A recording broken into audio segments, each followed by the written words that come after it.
Vamos a empezar el curso con las generalidades.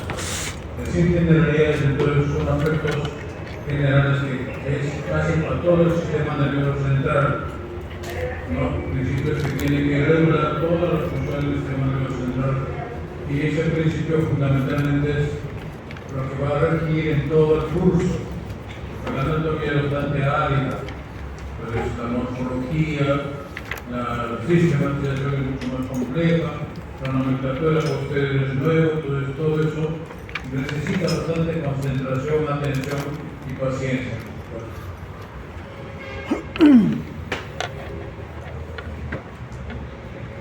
Hablaremos de las funciones superiores así como para motivar. Uno es ser humano, ustedes están acá porque realmente su sistema nervioso central ha sido preparado y se ha decidido venir a esta carrera.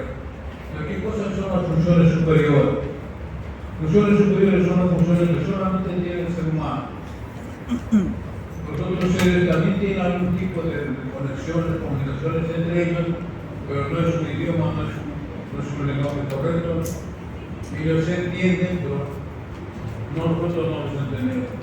Estas funciones superiores son las que son regidas fundamentalmente por el sistema nervioso central, ¿no? Y son la memoria, la concentración, la atención, todos los sinónimos y todos los nomenclaturas que podemos designar. Por gracias a él tenemos un pensamiento lógico, un pensamiento abstracto, todos podemos imaginar nuestras ideas, muchas inventar, digamos, pensamientos, cuentos, todo eso es parte de nuestro sistema nervioso central. Y los sentimientos, por supuesto, son por tanto fundamental. El sentimiento viene a ser lo que nos identifica y diferencia al ser humano, y entre nosotros hay diferentes grados. Cada uno se interpreta sus sentimientos de su manera, como nos educaron, como creen que se pueden hacer. Pero realmente eso es muy delicado, el sentimiento. El sentimiento es el que nos prepara para toda nuestra vida cotidiana, para nuestra vida inclusive intelectual. Si uno no está bien identificado con su carrera, no lo va a llevar con gusto, se va a aburrir, se va a cansar. Así, le pague o no le pague. Pero usted está haciendo una labor muy importante, es cuidar al ser humano. Primero luchar por la vida del ser humano y luego su integridad física y moral. Para hablar de la física, ahora estamos hablando de la salud física. Y de la moral es la salud mental. Bueno, comprendemos entonces que todo lo hacemos con el lenguaje, nos comunicamos. Pero el lenguaje no solamente es para comunicarse, también para expresarse, y también nos podemos comunicar inclusive con otros aspectos que no lo he puesto acá, pero el ser humano tiene capacidad de telepatía,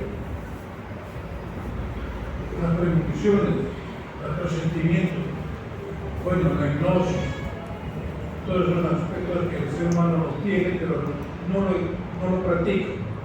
Bueno, uno que otra persona puede tener mayor predisposición, mayor desarrollo, y por eso que existen a veces lo que le llamamos curanderos, brujos, adivinos.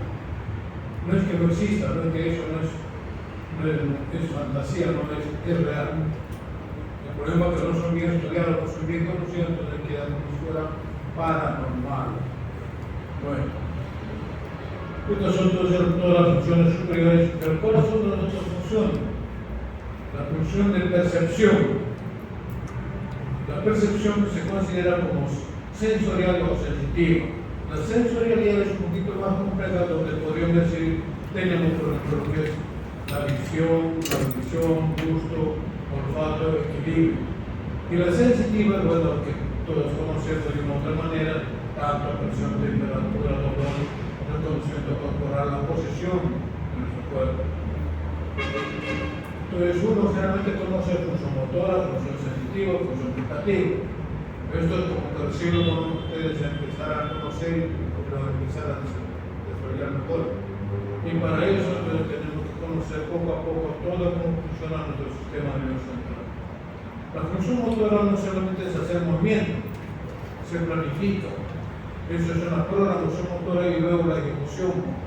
Y para la ejecución correcta de este movimiento tiene que participar no solamente la área motora, sino tiene que participar otros núcleos que están en otro nivel. Inclusive, también la medida espinal y los nervios que ustedes conocen. Si es un nervio está relacionado, o ese músculo está relacionado, entonces no va a haber movimiento, no hay ejecución de lo que uno ha planificado o lo que uno quiere hacer. La función vegetativa es la función de los vísceras, órganos. Y generalmente uno dice vísceras, bueno, son las tripas, van al intestino. Pero vísceras es todo lo que existe dentro de la masa corporal, dentro de las glándulas fotoníferas, glándulas endócrinas, ¿no? Y también están los ganglios, también son parte de la víscera. Obviamente con vísceras uno dice que va la parte digestiva, aparato reproductor, aparato respiratorio, aparato circulatorio. Ellos son los más importantes, pero nosotros también que están dentro de la función vegetativa. Todo tenemos que incluir. Y control de la homeostasis, ¿qué cosa es? El equilibrio del medio interno. El medio interno es todo el fluido que existe en nuestro organismo. ¿No? Tenemos ahí todos los electrolitos, anticuerpos, encontrar sustancias que están circulando, los neurotransmisores, todo es considerado medio interno. Si ese medio interno está desajustado, desequilibrado, la función va a estar interrumpida.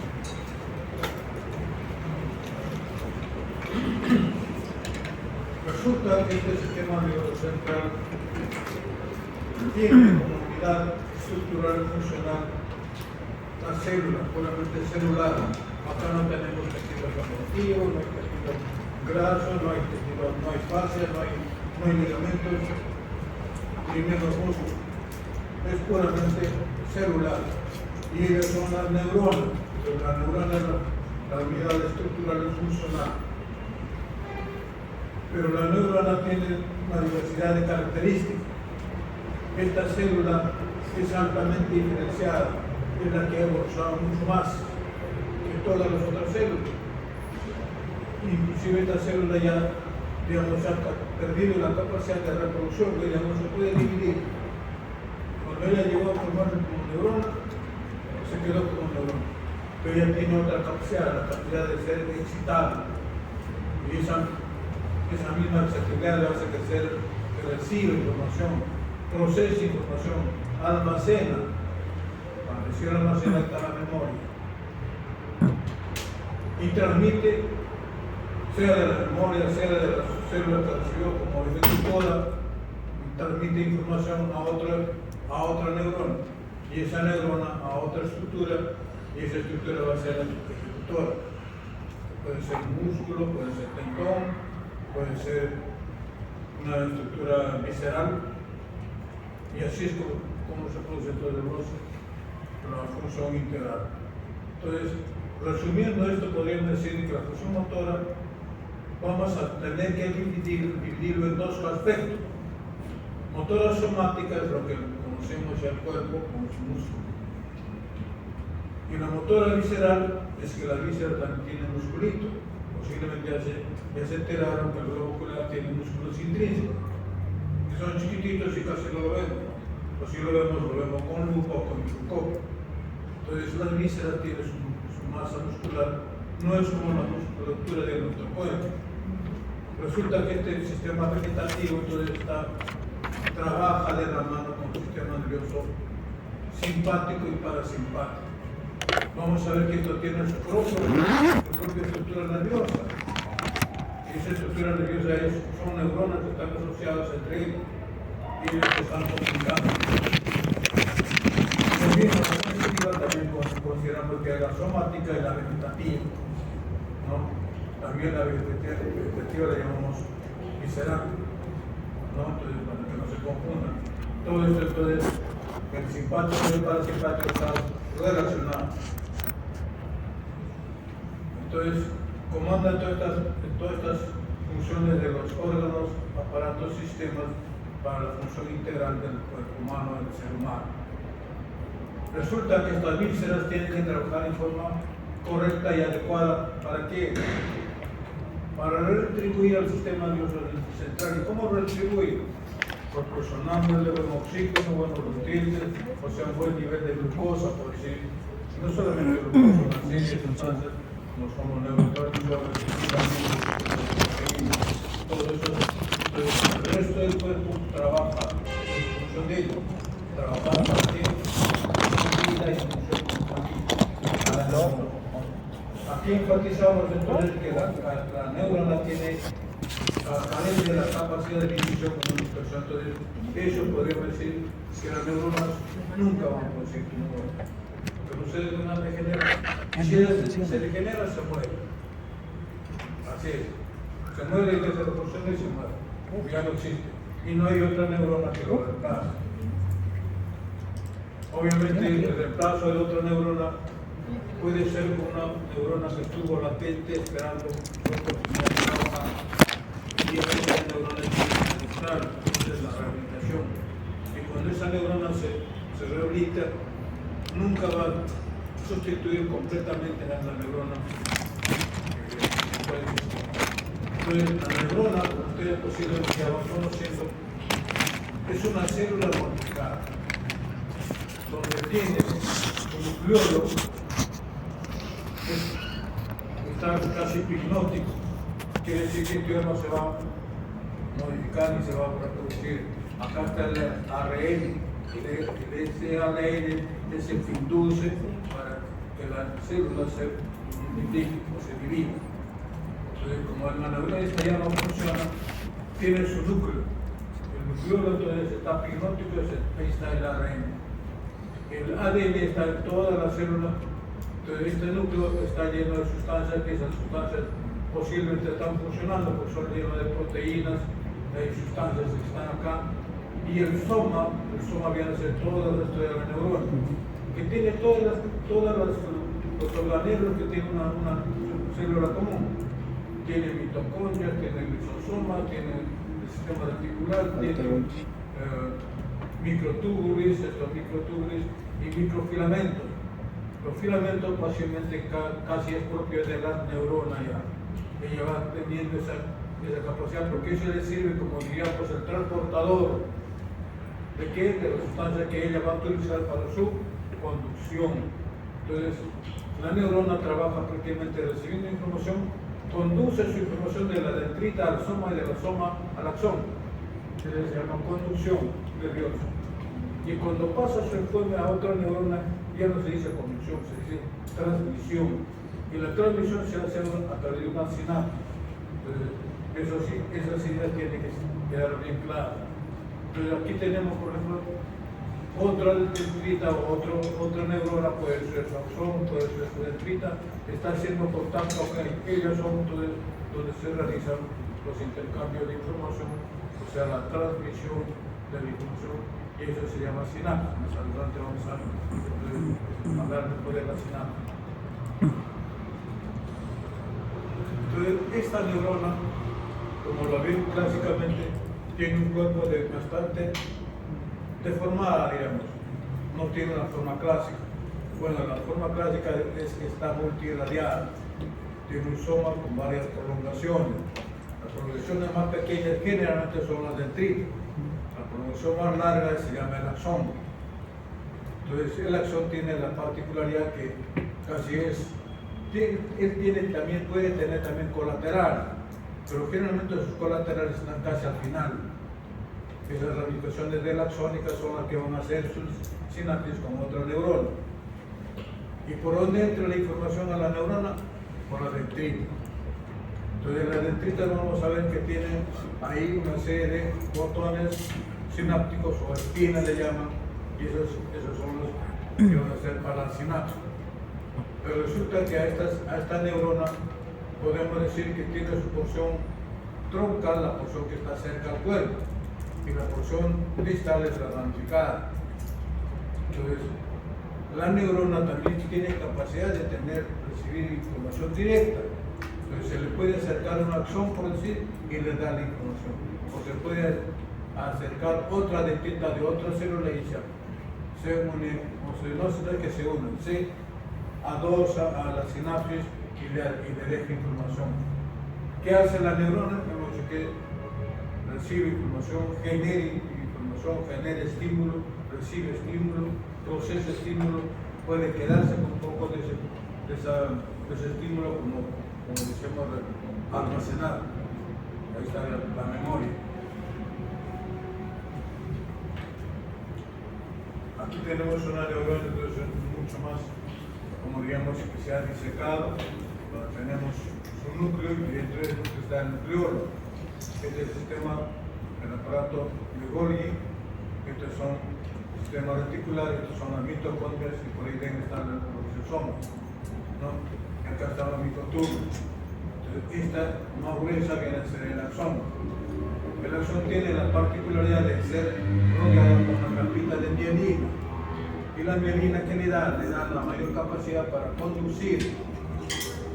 Conduce a mayor velocidad cuando tiene más mielina.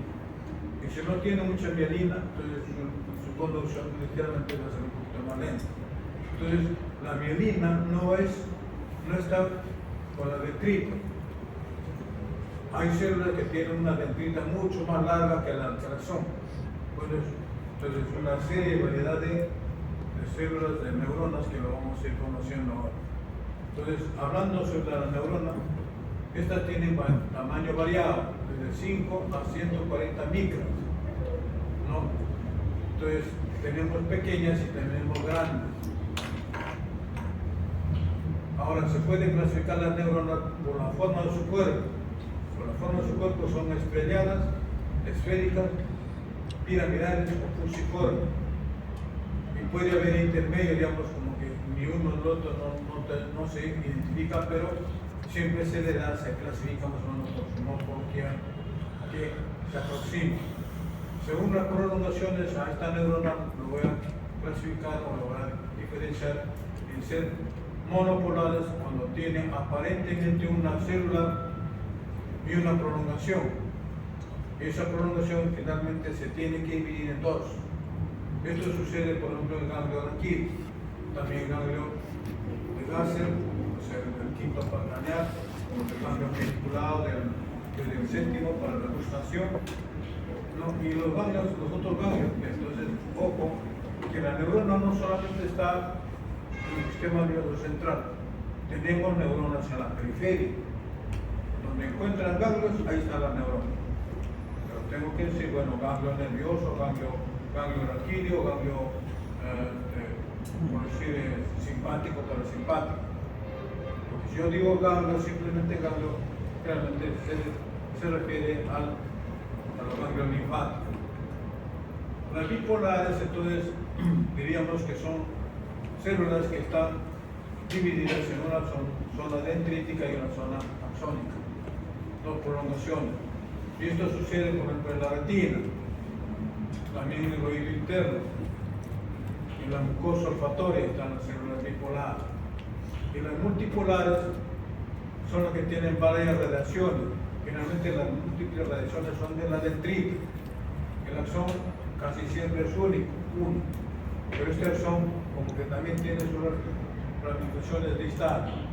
Entonces por eso hemos dicho que los multipolares están fundamentalmente en el encéfalo y la médula. No quiere decir que no existan estos, también pueden estar dentro del sistema nervioso central. Entonces toda esta combinación hace que la población neuronal sea inmensa. Si imaginamos que éramos millonarios en nuestras células neuronales, 100.000 millones de neuronas, pero eso solamente en el encéfalo. En la médula espinal tenemos 100 millones. En el sistema neuroentérico, ¿qué cosa es el sistema neuroentérico? Es el sistema nervioso propio de la víscera. Más adelante vamos a explicar mejor. Entonces, ahí también hay una población neuronal enorme. Más las neuronas que están en la periferia, pues se suman, podríamos decir, posiblemente llegaríamos más o menos a los 200.000 millones de neuronas que tenemos en nuestra masa cerebral. Y las otras células, llamadas glías, ellas son 5 a 10 veces más numerosas que las neuronas. Imagínense. Entonces, somos millonarios en población neuronal, celular, nuestra masa encefálica. En el sistema nervioso central, entonces no hay tejido conectivo, no hay reticular, no hay nada. Todos son células. Por eso es un órgano muy sensible a cambios electrolíticos, a cambios bioquímicos, a la glucosa, al oxígeno. Entonces, una neurona se muere rápidamente cuando no está bien alimentada, no está bien mantenida, bien estimulada. Hablando sobre la dendrita, digamos, la dendrita viene a ser el tallo, la porción donde tenemos como si fuera el tronco, y las ramas son donde están las espinas. Y las espinas son las que están prácticamente como, digamos, los botones sinápticos. Estas miden décimas de micra miden acá. La espina del tallo, entonces, ellas pueden servir como receptores inhibidores. En cambio, las espinas de las ramas reciben información excitatoria. Ellas son excitadas por las porciones más ramificadas. La información que llega a una neurona es como excitación. ¿Y qué hace la inhibición? La inhibición como que lo contrarresta. No lo bloquea totalmente, pero disminuye su acción. Bueno, el cuerpo ya lo conocemos, entonces está lleno de organoides, digamos, y entre ellos entonces hemos hablado de núcleo y del nucleolo.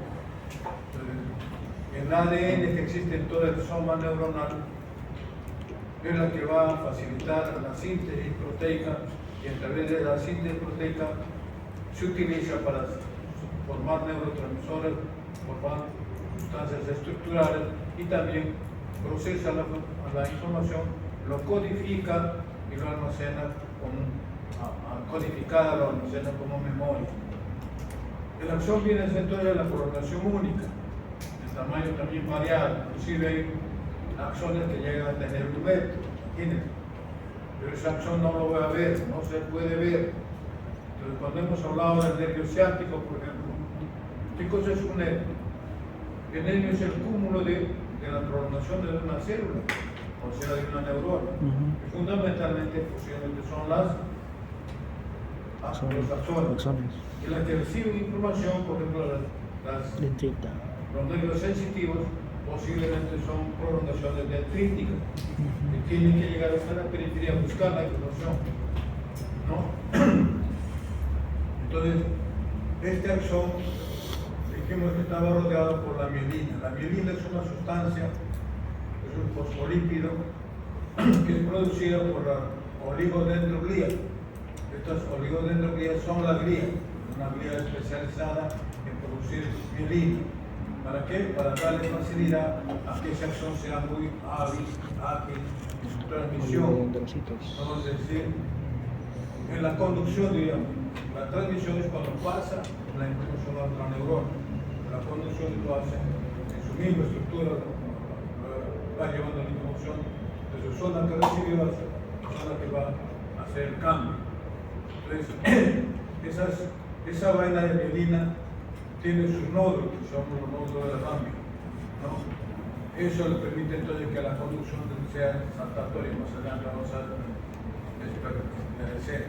Resulta entonces que los axones y las dendritas, cuando se agrupan, van a formar fascículos, vías, tractos, haces, o vamos a conocerlo como nervios. Pero dentro del sistema nervioso central ya no hay nervios. Solamente están los fascículos, haces, tractos, vías, ¿no? Que van a estar circulando, pasando de un lado a otro lado. En la periferia, entonces, esos fascículos toman el nombre del nervio, entonces el nervio se distribuye en todo el resto del cuerpo, ¿no? Obviamente que hasta donde llega el axón o la dendrita, ahí se va a ramificar, ambos se ramifican, la dendrita para recibir información y el axón para dejar información.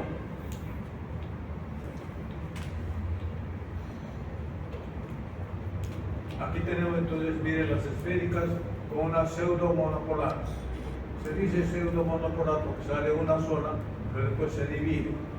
Una de ellas hará función dendrítica y la otra hará función axonal. Las bipolares, entonces, generalmente son de aspecto fusiforme, ¿no? Y las piramidales, fundamentalmente tienes como si fuera una pirámide, pero de tamaños diversos. Su axón más grande, entonces, es el axón, y los otros son las dendritas ramificadas. Acá tenemos entonces la variante. Esta la podríamos considerar como fusiforme, no posiblemente como piramidal. Esta sí podría ser entre esférica o fusiforme. Esta de acá es esférica. Esta de acá es más o menos también fusiforme, ¿no? Y con las dendritas, entonces, tienen dendritas muy ramificadas. Esta, por ejemplo, es un axón. Acá el axón es esta de acá. De esta célula, esta de acá sería el axón. Y de esta de acá, todas estas son dendritas, estas no sería el axón. Y en esta, bueno, codiscutible, ¿no? Entonces podríamos decir que su axón puede ser inclusive pequeñito, estuviera escondido. Todas las variantes entonces se posicionan en distintos sitios de mi cuerpo. Por ejemplo, acá tenemos estas células piramidales que están en las células de la médula espinal. Esta célula de Purkinje, donde hemos dicho que tiene un axón y una dendrita muy ramificada, ¿no? Bien frondosa, pero resulta que esta Purkinje está frondosa, pero en un solo plano. No es como el árbol tridimensional, en un solo plano. Todas estas variantes, aquí pequeñitas, estas son las estrelladas. Las estrelladas también pueden tener un axón bastante grande. Esta es la clásica, que le llamamos nosotros como célula piramidal, que lo vamos a encontrar bastante en la corteza cerebral. Acá tenemos entonces esto que es el bulbo fotónico, que es como si fuera bipolar, ¿no?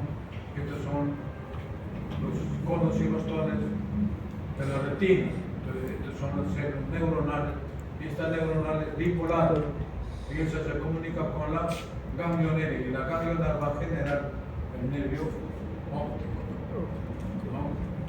Entonces, en el ganglio periférico hay una neurona, o no es que haya una neurona, hay varias neuronas, ¿no? Poblado de neuronas, y cada neurona tiene entonces su periférico sería la dendrita, que va a buscar a quién, a los neuroreceptores.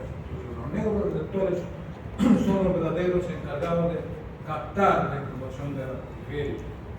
Y cada uno varía en su aspecto, qué cosa está captando, cómo lo hace para captar, y lo transmite a la dendrita. Y una vez, mejor dicho, este neuroreceptor va a transformar el estímulo táctil, térmico, hídrico, dinámico, lo que sea, lo transforma en estímulo bioeléctrico.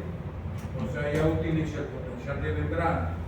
Y así como potencial de membrana se conduce ese estímulo, primero la neurona de un axón lo mete a la médula espinal, o si no a otro centro, podemos decir, si llegan al tronco son los vasos craneales. Entonces llegan a la médula espinal son los nervios raquídeos, pero los nervios raquídeos es mixto, entonces habrá que salen por la esta anterior y entran por la esta posterior. Cuando hagamos médula vamos a profundizar mejor en el conocimiento. Bueno, entonces aquí estamos viendo los nódulos que son estrecheces, digamos, de la vaina. Esta es la vaina. La vaina está envolviendo al axón.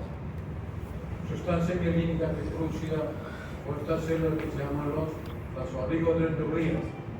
Ellos giran, dejan su extensión y van envolviendo, como si fueran sábanas que lo van envolviendo. Y eso facilita que esta neurona va a conducir su estímulo en forma saltatoria, más rápido.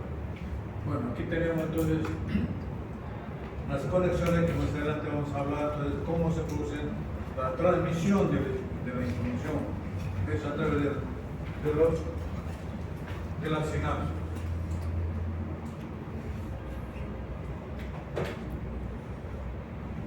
Vamos a hablar entonces rápidamente de la endogénesis de nuestro sistema nervioso central. ¿no? Y para eso entonces vamos a enfatizar en primer lugar qué sucede con estas neuronas que se han formado durante toda la vida fetal y cuando ya están maduros, ya nace el niño con todas sus neuronas que él ya se formó. Entonces las mismas neuronas con las que nacemos son las que deberíamos permanecer viviendo. Pero no, eso no son eternos. Pues, tienen su tiempo de vida y si hay un maltrato, pues se puede morir antes del tiempo. Entonces, por eso uno debe aprender a tener una vida saludable. Porque las drogas, el alcohol, el tabaco, todo lo que llamamos hábitos, generalmente están matando neuronas.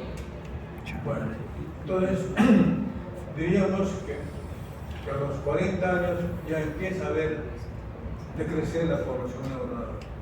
40 años no vaya, entonces miren, ustedes están en toda la flor de la vida, ustedes traten de cuidar sus neuronas y utilícenla mejor. ¿Cómo la vamos a utilizar mejor? Dándole un uso adecuado y además aprendiendo a, digamos, autovalorarse. La autovaloración es lo que a uno le da, no la vanidad, no me refiero a la vanidad, me refiero a que uno se valora y ese valor me va a ayudar a que yo sepa cuánto valgo y cuánto puedo y cuánto debo. Bueno, resulta que a los 80 años estoy cerca, voy a comenzar a perder mayor cantidad de neuronas. Pero las neuronas que tenemos, esos millones de millones, miles de millones que hemos dicho, no los estoy utilizando ni siquiera casi ni el 30%. Posiblemente el intelectual llegue a los 30-40%, pero esto prácticamente no lo estoy utilizando. Entonces habría que ser un holístico, conocer muchos aspectos, hacer muchas actividades para poder decir estoy utilizando la mayor cantidad de neuronas. Resulta que cuando la neurona se muere, es una neurona perdida, nadie lo va a reemplazar. Entonces, la neurona tolera prácticamente casi 3 a 5 minutos sin oxígeno. La perfusión de sangre que recibe la masa encefálica es de 750 mililitros por minuto. Entonces, el órgano que más consume sangre es el órgano que necesita más oxígeno de todo el resto de nuestro organismo, ¿no? A pesar que es simplemente una pequeña masa, ¿no? Entonces existen dos tipos de muerte, bueno, los clásicos, digamos, los generales, los que estamos incluyendo en nuestro curso, porque la muerte puede ser por cualquier motivo. Entonces se dice decorticación cuando las neuronas de la corteza cerebral han sido maltratadas y se han muerto. Y se mueren ¿por qué? Puede ser por una meningitis, una encefalitis, tóxicos que uno ingiere, drogas que hacen un exceso, o una hipoxia crónica, ¿no? O un mal aporte de nutrientes, hace que se muera la neurona. Y aquí le llamamos descerebración cuando las neuronas del tronco han sido afectadas. Traumatismo del tronco, ¿no? Un tumor del tronco, lesionó la neurona del tronco, entonces se muere por descerebración. ¿Por qué? Porque el tronco cerebral prácticamente es el centro de, bueno, digamos, de la vida. Ahí están los centros que controlan el cardio respiratorio y también las otras vías. Por eso que cuando hablamos del vago, por ejemplo, es el nervio más importante. Todos los nervios son importantes. No hay uno que sea mejor que el otro. Pero para el caso de la vida, sí. Tenemos un núcleo que se llama el núcleo dorsal del vago, que lo denominamos como cardioneumorenotérico, que va a controlar toda la víscera. Pero no olvidar que también tenemos vísceras en la piel. ¿Cuáles son esas? La glándula sudorípara y sebácea. Entonces, todas las glándulas mamarias, glándulas reproductoras, todos tienen inervación simpática y parasimpática. cuando las neuronas, solamente la neurona se murió, podemos decir que todo se va a destruir. Son destruidas, y no solamente ella, sino también las que trabajaban con ella. Porque fuimos así una familia, digamos, que están trabajando por la forma motora, por los miserables, que están trabajando en forma asociada. Y cuando se muere una neurona va a repercutir en las otras neuronas. Y ellas también pueden comenzar a degradarse y eliminarse o autoeliminarse. ¿No? Entonces, esa es cosa muy importante. Pero mientras se mantenga la neurona viva y se lesiona el nervio periférico, un craneal, se puede degenerar, existe primero, se dice que hay una degeneración y luego una regeneración valeriana. ¿Qué cosa es la degeneración? Quiere decir que desde la lesión para afuera se destruye, se autodestruye ese axón o ese nervio, digamos. El axón no está yendo solito, va yendo dentro de los nervios. Y luego comienza a regenerar desde el muñón donde quedó el nivel proximal, comienza a regenerar y esa regeneración es progresiva y lenta. Se dice que crece más o menos milímetros por día. De acuerdo a la distancia podemos decir que dura más o menos de 15 a 3 veces, por decir la recuperación a la regeneración. Pero para la regeneración es necesario que la neurona esté bien alimentada, que existen los estímulos necesarios y que el axón, por donde iba el axón, su vaina que estaba rodeándolo, no debe haberse destruido, desaparecido. Porque cuando la neurona crece y no encuentra la vía, no encuentra el caminito, prácticamente se transforma en un neuroma. O sea, ella queda como un muñón que no va a servir de nada. O inclusive puede tener estímulos anómalos que a uno le hacen pensar, por ejemplo, en un fantasma, con una sensación de que sí existe dinero, ¿no? Está actuando en forma anómala. En la embriogénesis, entonces, de nuestro sistema nervioso central, posiblemente ustedes ya lo saben, que han hecho ya embriología, ya les han dado esa pauta. Entonces, existe una estructura que se llama notocorda. Notocorda es un tejido, como si fuéramos un tejido arteriolanoso embrionario, y él está en contacto con el ectodermo superficial, por supuesto hay un mesodermo y hay un endodermo, que lo conocen, las 3 capas embrionarias. Eso va a inducir la parte dorsal, donde se transforma, digamos, ese neuroectodermo, ahora ya se llamará neuroectodermo. Ya no sería simplemente un ectodermo, sino un neuroectodermo, y eso va formando, se va hipertrofiando, o sea, ya se va creciendo la masa celular, se va multiplicando acá para hacerse más gruesito, más consistente. Entonces acá ya hay, no diríamos neuronas, hay células pre-neuronales, que después se van a transformar. Cuando ellas llegan a su madurez total, recién se denomina neurona. Entonces, y paralelo a ello, entonces también van formando ya posiblemente sus extensiones. Entonces, cuando se forma el tubo neural, es el tubo neural informado. El tubo neural, entonces ya hay un conducto del epéndimo. Este conducto del epéndimo va a ser el que va a formar entonces las cavidades ventriculares. Encontramos entonces en la masa encefálica cavidades ventriculares, dientes, líquido cefalorraquídeo. Y en la médula ya madura, ya no hay conducto del epéndimo. Entonces esta masa ya se va a poblar de células, puramente celular, y hay unas fibras que pueden estar formando.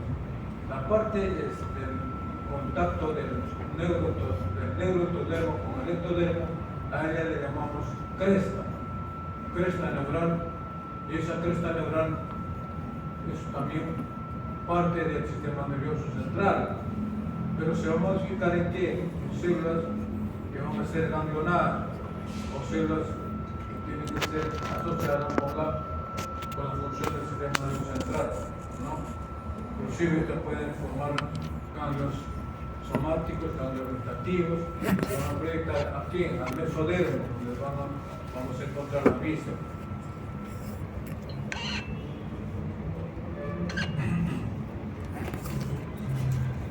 olvidar entonces que el embrión comienza ya a formar a los 16 días de la gestación, ya se forma ya está la notocorda induciendo ya la placa neural. Y así diríamos que a los 18 días de la gestación ya está formándose el tubo neural. Y este tubo neural entonces termina de formarse como tubo a los 21 días. Pero este tubo tiene un orificio anterior y un orificio posterior. Al anterior le llamamos neuroporo anterior y al posterior el neuroporo posterior. En donde está el neuroporo anterior se va a multiplicar más aceleradamente desde el punto de vista celular. Se comienza a hipertrofiar, digamos, porque ahí se van a formar las vesículas encefálicas, ¿no? Entonces, cuando se produce una degeneración o se interrumpe ese neuroporo anterior, el efecto del neuroporo anterior, puede alterarse entonces en la embriogénesis del encéfalo. El encéfalo es el que va a inducir entonces a que se forme el cráneo. Un encéfalo mal formado va a producir un cráneo mal formado. Entonces, a ese cráneo mal formado le podemos decir cráneo bífido. Ese cráneo bífido quiere decir que tiene un orificio. Pero si no se formó todo el cráneo, se llama craneosquisis. Y la craneosquisis está asociado con la anencefalia. Y el embrión anencefálico no va a ser un feto, no va a ser un embrión viable, o sea, se va a terminar en aborto. Pero a veces hay casos en que sí siguen desarrollándose. He visto niños que nacen sin masa encefálica, por supuesto eso se limita su vida, por ser en semanas a meses, se elimina.